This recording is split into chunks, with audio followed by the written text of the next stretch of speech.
سلام، از مجموعه الکتروتکنیک در خدمتتون هستم. یه دونه از این دستگاه سینمای خانگی که این دستگاه اصلیه، به علاوه این حالا هم ساب دستگاه هم اسپیکرهای دستگاه یعنی آمپلیفایر تو این قسمته که این دستگاه اصلی روشن میشه ولی دستگاه آمپلیفایر روشن نمیشه، یعنی سابش صدا داره نه اسپیکرهاش صدا داره، هیچ گونه علائم حیاتی نداره. و حالا دستگاه رو من باز میکنم و با هم ادامه کار رو دنبال میکنیم. خب من بورد دستگاه رو باز کردم الان و اومدم فیوز و اینجور چیزا رو چک کنم. یه نکته جالبی بهش برخوردم. ببینید برق فیوزینا سالمه، حتی برق تا سر پل دیودی هم میاد و ببینید 300 ولت دارن. شاید تقریبا مثلا 10 دقیقه است من این دستگاه رو خاموش کردم ولی همچنان 300 ولت سر خازنای بعد پل وجود داره. به وقتی که این اتفاق میافته و 300 ولت اینجا میمونه و تخلیه نمیشه، یه حالته که حالا اون قسمت سویچینگ دستگاه کار نمیکنه و یعنی این انرژی مصرف نمیکنه، چون اگر سویچینگ کار بکنه میاد اینو میکشه و تخلیه اینو میکشه و حالا ولتاژی که میاد و باهاش تولید میکنه و این 300 ولت رو تخلیه میکنه.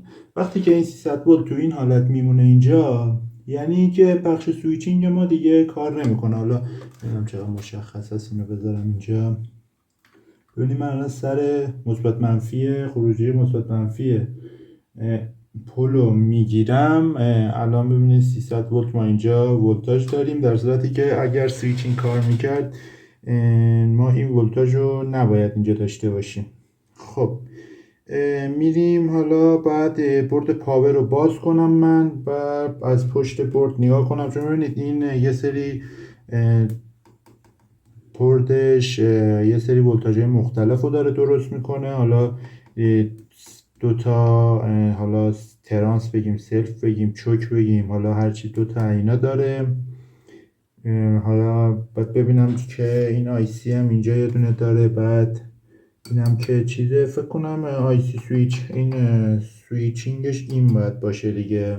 یا آی سی هم اینجا هست رو شیت سینک گذاشته، حالا این نمیدونم چی هست اصلا. اینم باید نگاه بندازم ببینم که چی هست. خب من یه پوز میدم، بعد این برد رو وا میکنم. اینم باید اول تخلیه کنید، همینجوری روی این بردا کار نکنید. هم ممکنه به خودتون آسیب بزنید هم به دستگاه آسیب بزنید. ببینید اصلا همچین خازنایی داشته باشید. این الان یه خازن مثلا میشه 103 تا 150 من با هم سری کردم شده 450. با این میتونید خازن رو تخلیه کنید. ببینید اون خازن رو اینجوری، چون هم دست خودتون بخوره یه شوک عجیب غریبی بهتون میده، هم این که حالا ممکنه اتصالی چیزی رو برد ایجاد کنید و اذیتتون کنه. سر همون اینو اول اینجوری تخلیه کنید به این صورت. مطمئن شدید مثلا یه 7-8 ثانیه نگه دارید، بعد روی دستگاه کار کنید. حالا بعد اینکه تخلیه کردیدم بازم اندازه بگیرید ببینید واقعا، چون بعضا میبینید مثلا یکی دو بار که این استفاده میکنید میسوزه. الان نگاه کنید حتی داغ شده. بعد دو بار اینکه استفاده میکنید این میسوزه، بعد مثلا سوخته میزنی فکر میکنید تخلیه شد، بعد میای دست میزنی و روحتون شاداب میشه، رگای قلبتون قشنگ باز میشه. حالا من یه پاز بدم و خب یکم نور رو بیاریم پایین تر. بعد یه دونه این رینگ لایت هایی که واینرها دارن از اونا تهیه کنم. این نور من یکم زیاد جالب نیست. خب بریم سر بردمون. داره ضبط میکنه. بله تو ویدیوهای قبلی یه قسمت عظیمی، یعنی قسمت اصلی کار رو از دست دادیم. حالا انشالله که تو این ویدیو این اتفاق نیفته. خب ببینید اینجا رو نگاه میکنیم. من الان اینو باز کردم. ببینید این قسمت خازنای ورودیه که 300 ولت اینجا جمع میشه، بعد یه خط اینجا جامپر، یه مسیر هست اینجا این شکلی شده. ببینید اینجوری سوخته، جریان کشیده و سوخته، مسیر کلا سوخته. حالا این مسیر کجا داره میره؟ ببین اینجا میاد سر این از یه جامپر دیگه رد میشه، میره همون آیسیه که اینجا گفتم روش هیتسینگ داره، میره به پایه این آیسی. حالا ما این هیتسینگ روی این آیسی رو برداریم ببینم آیسی چند پایه است. خب آیسی 8 پایه است. ما اینو آیسی منفجر، آیسی فنا. خب ببینید نمیدونم چقدر مشخصه، من اگر بتونم خب بذارید من این زوم رو درست کنم. ببینید کله آیسی اومد دستم. من تو ویدیو قبلی هم ذکر کردم، تو این ویدیو هم میگم همیشه وقتی دستگاه رو وا میکنید حواستون به قطعاتی که حالا این شانسی اومده بود چسبیده بود توسط این چسب به این یکی هیتسینگ و این کنده نشده، حالا شانسیه که آوردیم، ولی بعضا مثلا این کنده میشه میره، بعد این آیسی این شکلی اینجا میمونه، بعد حالا یا اصلا نمیشه پیداش کرد یا پیدا کردنش دردسر دیگه، باید 2 ساعت بگردید تو آیسی یا ببینید مثلا به کدوم آیسی شبیه، حالا دنبال پایه‌اش بگردید ببینید فلان پایه به پیسار آیسی وصله و این به اون ور وصله و خلاصه پیدا کنیم سخت میشه. همیشه مواظب قطعاتی که از توی پاورها کنده میشه باشید. خب من اینو خیلی آروم از روی این جدا کنم ببینم اطلاعاتی روش نوشته میشه فهمید چیه یا نه. چسبی هم داره دمتی. خب بله خدا رو شکر یه چیزایی روش نوشته پاک نکردن. چند روز پیش یه دستگاه پاک کردم DM0265R. من کلا حافظم تو آیسی ها خیلی ضعیفه، یادم نمیمونه. حالا اینجا هم باید برم سراغ لپتاپ. بله یه آیسی سویچینگه، ریموت فرچل پاور سویچ. خب فروش آیسی بعد فروشگاه های آیسی هم یه صحبتی بکنیم. ماشاءالله 45,000 تومن پول آیسیه. خب این ویدیو رو احتمالا مجبور بشیم همینجا ببینم. من آیسی یه دونه داشتم برای این کار خریده بودم، نمیدونم چی بود. نه این نبود دیگه، چون من حافظم در مورد آیسی خیلی ضعیفه، یعنی خیلی معمولا هیچ وقت آیسی هایی که دارم یادم نمیمونه. حتی بعدا سعی کردم بنویسم ولی بازم یادم نمونده، ولی این اصلا اسمش شبیه نیست، آشنا نیست برام و آیسی رو من ندارم. خب تا همین جای قضیه رو فعلا داشته باشیم. من این ویدیو رو اینجا متوقف میکنم تا حالا در روزهای آتی این آیسی رو من تهیه بکنم و آیسی رو تهیه کنم و حالا ادامه ویدیو رو میگیریم دیگه الان فعلا کار خاصی از دستمون بر نمیاد. چیزای دیگر رو بخوایم بررسی کنیم نه دیگه، آیسی سویچینگ ترکیده دیگه، مسیرش هم سوخته. احتمالاً ولتاژی هم که قرار ایجاد کنه ولتاژ چیزی نمی نویسه، ولتاژش رو معمولاً به اون ور قضیه بستگی داره. بله بدین گونه. خب اینجوری هیچی، این مسیر سوخته بود و رفتیم رسیدیم به این آیسی و دیدیم آیسی منفجر شده و تمام. یه دونه آیسی باید تهیه کنیم.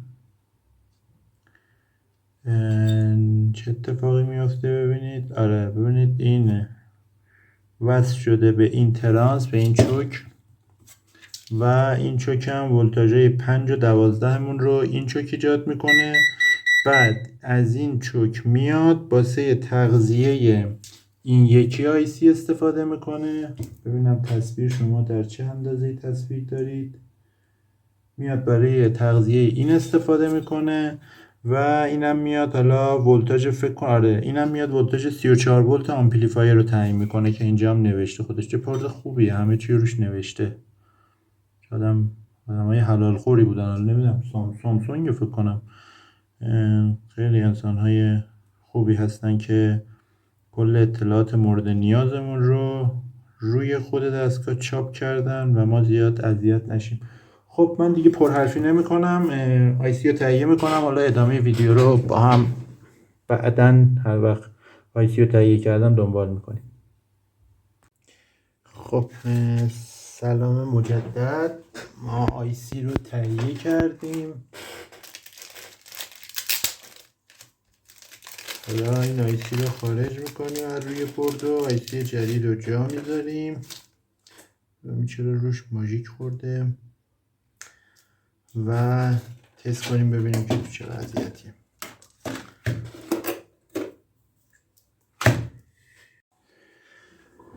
خب این آیسی رو من عوض کردم و این مسیری هم که سوخته بود رو حالا سیم کشیدم. حالا بگی چرا اینقدر یه سیم ضخیمی انتخاب کردم؟ چون ببینید این مسیری که بالاخره باید جریان بکشه. حالا حدش هم نمیدونم که مثلا حالا چقدر میخواد جریان بکشه. طبیعتا بیشتر گذاشتم که کمتر نذارم ده، یعنی خلاصه دستتون به کم نره، چون اینجا مسیریه که بالاخره قراره جریان بکشه و حالا سیم ضخیم‌تر بذارید ضرر که نداره. حالا نازک نذارید که ضخیم‌تر بذارید، چون ببینید اگر مثلا این سیمی که میذارید کافی نباشه جریان میکشه، روی این سیم افت ولتاژ خواهیم داشت، به آیسی فشار میاد. چون ببینید مثلا 300 ولت باید بیاد سر آیسی، ولی مثلا حالا 10 ولت نه، مثلا 50 ولت 60 ولت 100 ولتش مثلا افت ولتاژ داشته باشیم توی این مسیر، بس ولتاژ پایینتری به این میرسه. آیسی مجبوره واسه این که ولتاژ خروجیمون رو به حد نصاب برسونه میاد سویچ های بیشتری انجام میده، پالس های بیشتری اعمال میکنه و خب بهش فشار میاد. طبیعتا ممکنه که زودتر خراب بشه و عمرش زودتر تمام بشه. این صدای توپ و تانک هم که میشنوید واسه صعود تیم ملی به جام جهانیه. ببینید من تو این وضعیت نشستم دارم برای شما ویدیو درست میکنم، همه دارم فوتبال میبینم و دیگه. خب ببینید آیسی رو من عوض کردم. تایم داریم بله. خب بکنم نگاه کردم ببینم آیا میتونیم داریم ضبط میکنیم یا نه، چون ویدیو قبلی یه تایمی رو از دست دادیم متاسفانه و فیلم برداری صورت نگرفت. خب ببینید وقتی که این آیسی میسوزه حالا چیزایی که باید چک کنیم. ببینید من آیسی حالا دیتا شیتش رو من همزمان اینجا روی مانیتور دارم برای شما، حالا قرار میدم خودتون هم میتونید برید نگاه کنید. خب ببینید از اینجا ما از طریق یه صرف به این سیم پیچ وصله باید نگاه کنیم ببینیم این صرف سالمه. که من یه لحظه این تصویر رو بیارم. بله شما مالتی متر رو دارید. خب ببینید سیم پیچمون سالمه. چیزهای دیگه ای که تو این اثنا ممکنه خراب بشه در اثر خرابی این، یه دیود اینجا هست. این دیود هم چک میکنیم. دیودمون خب من مثبت منفی اشتباه گرفتم. دیودمون سالمه و مدار تغذیه آیسی مهمه برامون که ببینیم مدار تغذیه آیسی هم سالمه، چون آیسی که سوخته طبیعتا از قسمت تغذیهش جریان مشتی کشیده دیگه. حالا نمیدونم شاید هم از مثلا قسمت پالس از قسمت 300 ولت جریان کشیده خودش ترکیده، یا از قسمت تغذیهش جریان کشیده ترکیده، که اون قسمت رو ما باید بررسی کنیم ببینیم که اوکی هست یا نه. اون قسمت از چیا شامل شده؟ ببینید اون قسمت برای تغذیه ببینید پایه VCC آیسی اینه، اینم که پایه گراند کل آیسی دیگه. پایه VCC آیسی از یه خازن که اینجا هست، یه دیود یک سوساز. ببینید دیود یک سوسازش سالمه. اصلا من بهتون بگم که پایه تغذیه آیسی از کجا تامین میشه ولتاژش و چجوری ایجاد میشه بالا. خب اینو من یکم بدم این ور ببینم تو چه. خب فکر کنم الان ای بابا هر جا میبریم یه جایی گیر میکنه. خب اینجا میبریم اینو با زاویه میذاریم. خوبه. آره نورم فکر کنم دیگه خوب باشه. اینجا خوبه تقریبا. خب ببینید تغذیه آیسی از کجا میاد. این که سیمپیچ، این که حالا ترانس و چوک و نمیدونم هر چی که هست، این واسه همین آیسی سویچینگ اینو رام میکنه. حالا یه قسمتی داره که خروجی هست که 5 ولت و گرانت و 12 ولت و ایناست. یه قسمتی هست واسه ورودی خود آیسی، یعنی آیسی پالس هاشو رو این دوتا پایه اعمال میکنه. یه قسمتی هم هست بهش میگن آکسیلری، یعنی قسمت کمکی این ترانس که تغذیه این آیسی رو تامین میکنه. همون پالسی که اینجا اعمال میشه و اینجا مثلا اون پالس ها میره القا میشه و اینجا ولتاژ ایجاد میشه، همون پالس ها اینورم القا میشه، میاد اینجا توسط همین دیودی که اینجا هست یکسو میشه. و یه دیود هم اینور داریم، اینم من چک کنم برای شما سر صدا کن. خب سالمه فکر کنم، مثبت منفیشو من برعکس گرفتم. خب درسته، توسط این یکسو میشه، تو این خازن ذخیره میشه و برای تغذیه آیسی استفاده میشه. حالا سوال اینجاست، ببینید آیسی میاد پالس میزنه، این پالس ها اعمال میشه روی این، القا میشه روی این، تغذیه این تامین میشه. حالا این قضیه همون مرغ و تخم مرغ، اول مرغ بوده یا تخم مرغ؟ به خدا باز شما بکنم یه تیکشو ندیدید. خب ببینید این قسمت پالس های آیسی اعمال میشه، اینجا القا میشه، ولتاژ خروجی ایجاد میکنه، هم اینجا هم روی این دوتا پایه هم القا میشه. حالا این دوتا پایه این دوتا فرقی نمیکنه، این که گرانده، این دوتا پایه روی این دوتا پایه اعمال میشه، اینجا یکسو میشه توسط این دوتا دیود و تغذیه این آیسی رو تامین میکنه روی این خازن. حالا همون مرغ تخم مرغی که گفتم اول مرغ بوده یا تخم مرغ بوده، خب تا وقتی که این پالس اعمال نکنه این پالس ایجاد نمیشه. خب تا وقتی هم این پالس اینجا ایجاد نشه، ولتاژ تغذیه این ایجاد نشه، این آیسی ران نمیشه که بخواد پالسی بزنه که روی این حالا که بخواد بیاد اینور درست بشه. برای این پالس اول که یعنی اون تخم مرغ اول کی ایجادش میکنه یا کی آوردتش یا از کجا به وجود اومده، میان یک حرکت ثانویه میزنن. ببینید این خط AC ماست دیگه. خب کجا بودیم؟ آره ببینید از این قسمت AC میاد دوتا شاخه انشاب میده. ببینید این یه دیود، اینم یه دیود، یعنی این دوتا دیود میاد در اینجا دوتا انشاب میگیره. یه مثبتی اینجا ایجاد میشه، یعنی جدای از این مثبت 330 ولتی که اینجا داریم، 300 ولتی که اینجا داریم، یه 300 ولت دیگه هم اینجا ایجاد میکنه به صورت مجزا. اینو میاد توسط یک سری دیود زنر، حالا اینجا زنر استفاده کرده، بعضی جا از خازن استفاده میکنه، بعضی جا هم مقاومت استفاده میکنه. ببینید یه سری دیود زنر اینو ولتاژ رو تضعیف میکنه میاره پایین، چون میدونید دیگه ببینید دیود زنر روی ولتاژ خاصی میشکنه، مثلا 40 ولت. حالا نمیدونم این زنر رو چنده، چیزی هم ننوشته، حالا زیاد مهم، مثلا فرض کنید 40 ولت توسط 3 تا 40 ولت اینا رو میشکنه ولتاژو، مثلا 120 ولت اینجا میاره پایین، یا 150 ولت یا 200 ولت، نمیدونم هر چقدر، اهمیتی واسه ما نداره چون با تحلیل مدار ما کاری نداریم. اینم دوتا من آیسی گرفته بودم، این یکیشه. خب میاد توسط اینا اون شکست رو ایجاد میکنه و میاد اینجا توسط این جامپر میاد منتقل میکنه به یه قسمتی، به یک سری خازنها و مقاومتها و بعضا یک ترانزیستور، و توسط این مدار LRLC که مثلا حالا شنیدید دیگه یا نه اگر تحصیلات الکترونیکی داشته باشید، توسط یک مدار LRC و به علاوه یه ترانزیستور میاد اون پالسای اولیه رو توسط اون ایجاد میکنه که پالسای اولیه بیاد این خازن رو شارژ کنه و تغذیه اولیه اینو ایجاد کنه تا آیسی بتونه خودش پالس ایجاد کنه و دیگه حالا هی مرغ تخم بذاره، هی تخم مرغا جوجه بشن، بزرگ بشن، باز تخم بذارن، همون روال ادامه پیدا کنه. ولی اون تخم مرغ اولیه رو میاد از اینجا توسط یه سری قطعات ایجاد میکنه که ما حالا باید بیایم این یک سری قطعات رو چک کنیم ببینیم که آسیب دیدن یا ندیدن، چون ممکنه در اثر انفجار آیسی اون قطعات هم آسیب دیده باشن که خدا رو شکر اینجوری که سالم چیزی که من دارم میبینم مشکلی تو این قسمت نداریم. خب ببینید این اومده سر این خازه، مهم نیست. یه ترانزیستور من اینجا دارم، بذار ببینم این چی هست. ترانزیستور 400 TL431. خب این TL431 مربوط به فیدبک می شود. FAN431. البته خب اینجا میتونه از اونم برای همین کارم استفاده کنه. بذارید ببینم این FNA431 همون TL431 خودمونه. FAN431 TL431 یک IC، من اینترنت ندارم، یک آیسی پیچیده، یه خیلی جاها خیلی کارا میتونن ازش استفاده کنن. حالا یکیشه که ما باش آشناییم، خیلی دیدیم، همون قسمت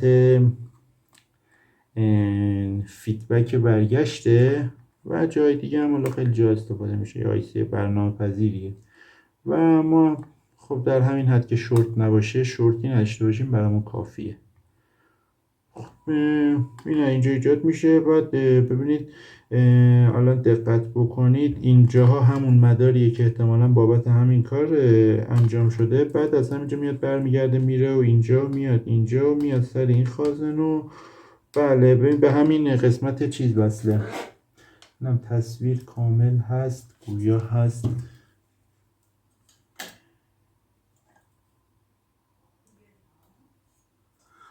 خب تصویر اینجا کامل هست و خب الان ما اینجا رو دیگه به همین قسمت آکسیلری وصله. حالا ما زیادم لازم نیست اصلا بدونیم که چه اتفاقی میفته و چرا همچین اتفاقی میفته، فقط همین که این قطعات سالم باشن کافیه برامون.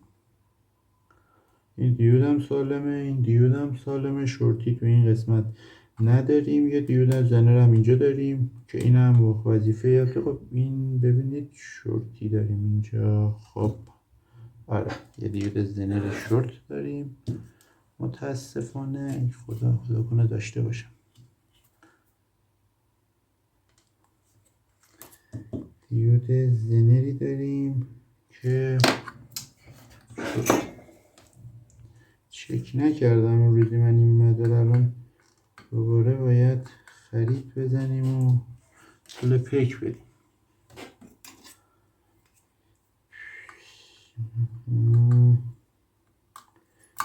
انشالله که داشته باشیم به حق همین شب‌های عزیز.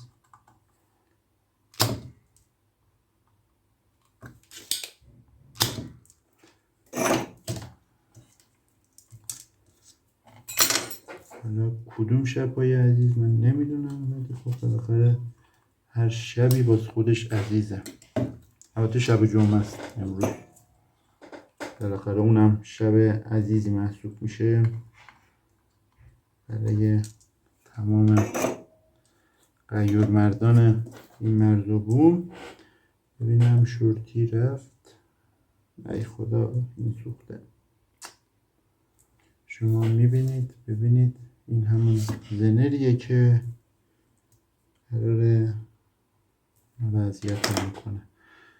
خب زنر 15239 بله ندارم.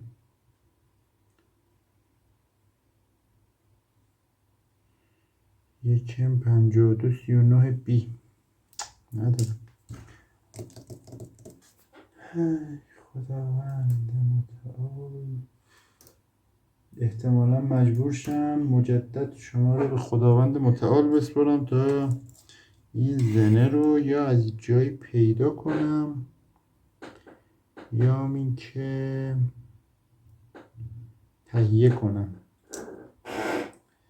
کانکتد یکم 5239 دیتا شیت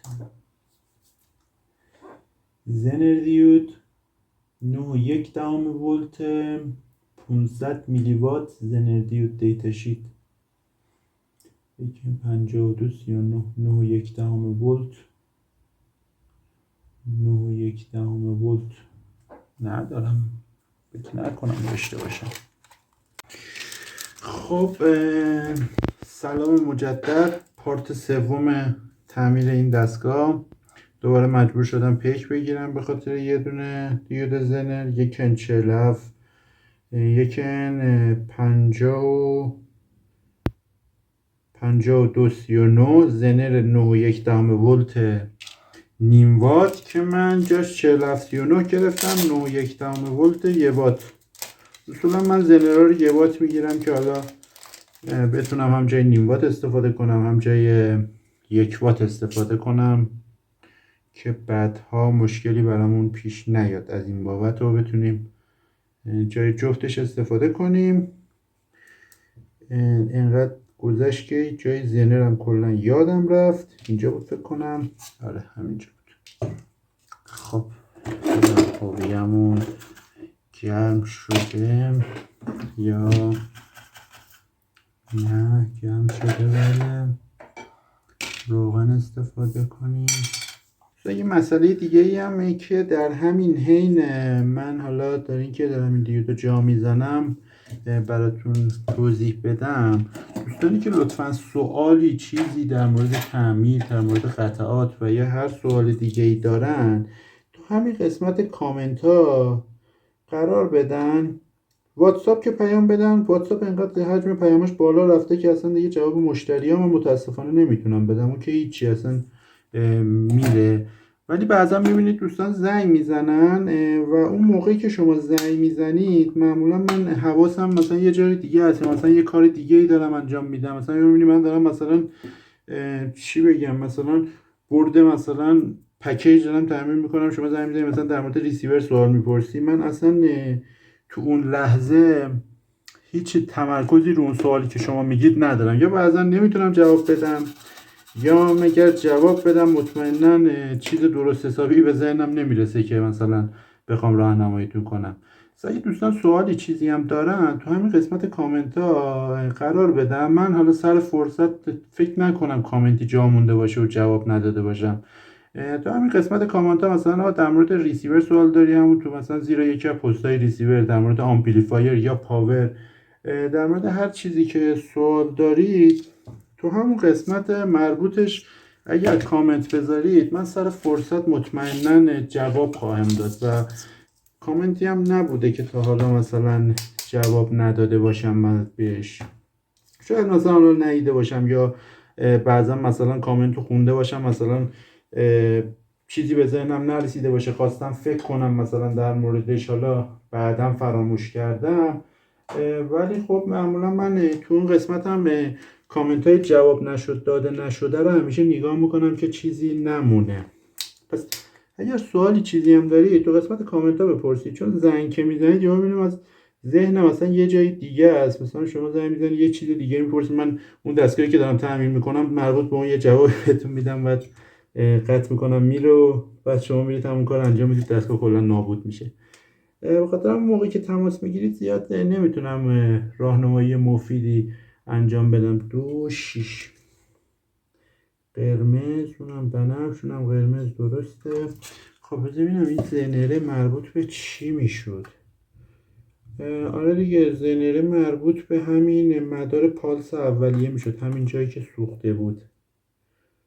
یه چیز دیگه اینجاها وجود نداره که بخواد بسوزه.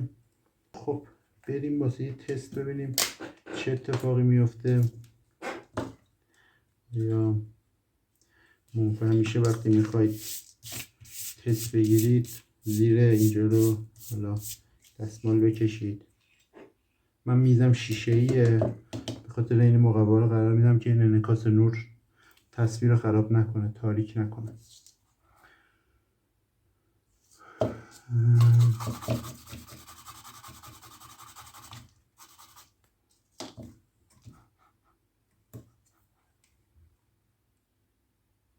خب ببینید الان ما اینجا 300 ولت احتمالاً داریم. آره شارژ شد. ببینید 300 ولت ما داریم.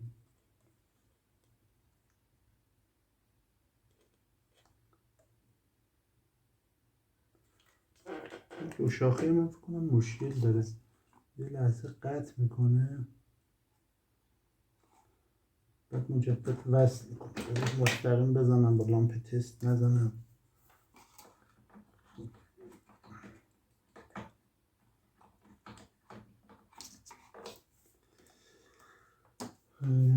چه کنیم ما؟ دو شاخه خیلی ضعیفه، سیم خودشون بیارم. خب سیم خودشو از دسته جدا کردم آوردم، اون سوسماری من دو شاخهش خیلی ضعیفه، باید عوضش کنم. خب الان تست میکنیم ببینیم چه اتفاقی قراره بیفته. خب ولتاژ اینجا چند ولت؟ 148 ولت، 300 ولت اینجا داریم و ولتاژ حالا این قسمت رو نداریم.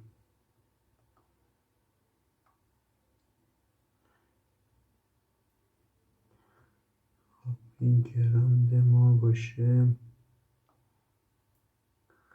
خب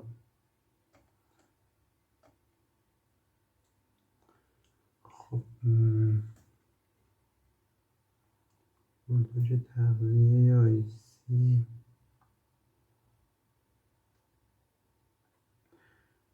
ولتاژ تغذیه آیسی هم داریم ولی ولتاژ اینو نداریم. یه لحظه من اینو چک بکنم. ببینید اول ویدیو من گفتم این ولتاژ یادتونه اینجا باقی میموند، ولتاژ 300 ولته، ولی اینجا نمیمونه الان، یعنی سریع تخلیه میشه. دو حالت داره، یا ما اتصالی همچنان داریم که اتصالی نداریم چون لامپ تست داره خاموش میشه، ولی خب آی سی سویچینگ ما اینجا داره کار میکنه. یعنی چی؟ یعنی وقتی آی سی سویچینگ ما داره کار میکنه و این قسمتی کاری که ما انجام دادیم احتمالاً درست بوده، مشکلی نداشته که آی سی سویچینگ داره کار میکنه و ولتاژ خازن رو تخلیه میکنه و میره. حالا اینجا ما چرا ولتاژ نداریم؟ خب اینجا فکر کنم من اشتباه ولتاژ از جای اشتباه گرفتم. ما باید بعد از این دیود شاتکی ولتاژ رو میگرفتیم، یعنی مثلا سر این خازن یا سر این خازن از اینجا ما باید ولتاژ رو میگرفتیم. اونجا ما ولتاژ AC باید داشته باشیم سر ترانسی. با من ولتاژ AC بگیرم از اینجا، ولتاژ AC. خب بذارید من DC سر این خازن‌ها رو بگیرم. آره ببینید ولتاژمون اومد. اون من داشتم قبل از این دیودای شاتکی داشتم ولتاژ میگرفتم، من اشتباه کردم اینجا رو ترانس که ولتاژهای مثبت و منفی و فلان بیسا رو خوندم، فکر کردم که ولتاژهای ما اومده در صورتی که نیومده. ولتاژ DC مون بعد از چیز ایجاد میشه و ولتاژ AC ما باید اینجا داشته باشیم. حالا نمیدونم چرا مالتیمتر من نشون نمیده، یا شاید این گراندش رو، شاید این دوتا رو من باید نسبت به هم بگیرم، یا مثلا مثبت منفی 12 رو با هم باید بگیرم. خب اینجا چیزی نشون نمیده، حالا زیاد مهم نیست. ما بعد دیود شاتکی ولتاژ DC رو خواهیم داشت. من بعدا نگاه میکنم ببینم، تا حالا به این قضیه دقت نکرده بودم چون با اسیلوسکوپ شما شکل موج رو بعد ترانس میتونی ببینی ولی اینجا اهمیتی نداره. خب ولتاژهای ما درست شد. من اینجا رو الان نگاه کنید دوباره ببینید تخلیه میشه سریع. این بود که 300 ولت میمون توش. خب من دستگاه رو میبندم سر جاش تا اینجای قضیه تموم. بردمون الان تعمیر شد. من هیت سینک اینو باید بچسبونم با چسب سر جاش.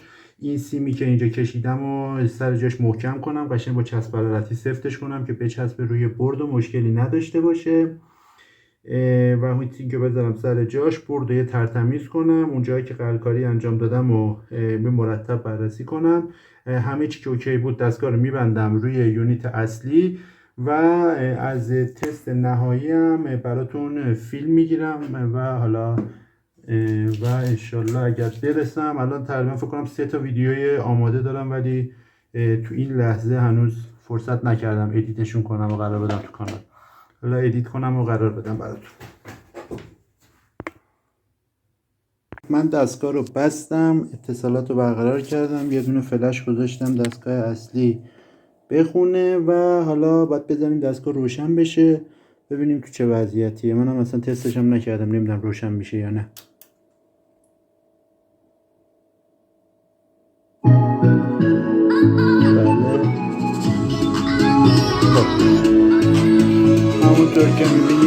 دستگاهم سراسر گذاشتم ببینید صابش کار میکنه یا نه.